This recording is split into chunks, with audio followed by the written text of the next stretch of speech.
A Illa das Esculturas, coñecida tamén como a Illa do Cobo, é unha das paisaxes máis representativas da cidade de Pontevedra. Acolle unha destacada mostra internacional de land art. Hai, entre outras esculturas, un labirinto de 2 metros de altura, un menhir de granito rosa de 5 metros ou unha casa flotante sobre o río Lérez.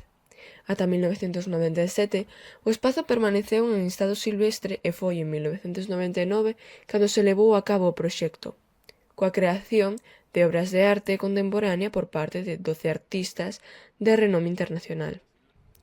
Tomaron como tema central o granito de Galicia, en homenaxe a este material tan presente na cultura galega. Os artistas foron convidados para idear unha obra que se relacione coa paisaxe, a tradición do lugar, a historia da cultura e da pedra, e moi especialmente coa esencia do home e a súa relación coa natureza. Este lugar é hoxe o maior museo de arte contemporánea ao aire libre de Galicia. Como se pode ver, moitas persoas disfrutan dun agradable paseo, quedar para falar con amigos ou facer deporte como correr e andar en bici. Bom, para nós estupendo, é o mellor que hai de Galicia, para nós, os que vimos aquí, os que somos xa maiores. Eso a nós nos sacan, isto nos saca moita vida. Para nós, estupendamente. Onde vamos ir agora? A Luna non vamos a ir. Para min o parque está moi ben, ademais é aquí un ponto de escala e se ven aves que non ves habitualmente, aves acuáticas, e non fai tanto tempo vin un guardarríos, que foi a primeira vez na miña vida que vin, pero vamos, foi así unha cousa moi furtiva porque depois deu no pé e xa non se viu máis.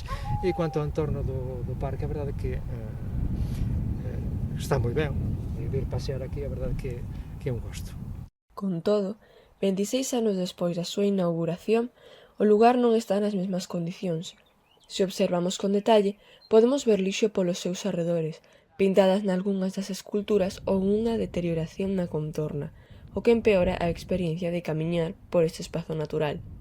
Nalgunhas das imaxes que estades a ver, pódese observar a cantidade de desperfectos e mal mantemento do lugar. Vamos ver, mira, estou ademais olhando para ali, para o laberinto aquel, que pois non sei como está por dentro, pero bueno, darlle un xeitiño, un lavado de cara, porque a verdade que está con grafitis e imagino que quen fixo a obra artística pois non había de gostar moito que lle fixese unha pintada ali. Os servicios públicos que lle fan falta por culpa de que ademais paseamos xente maior e a veces necesitamos algo de eso.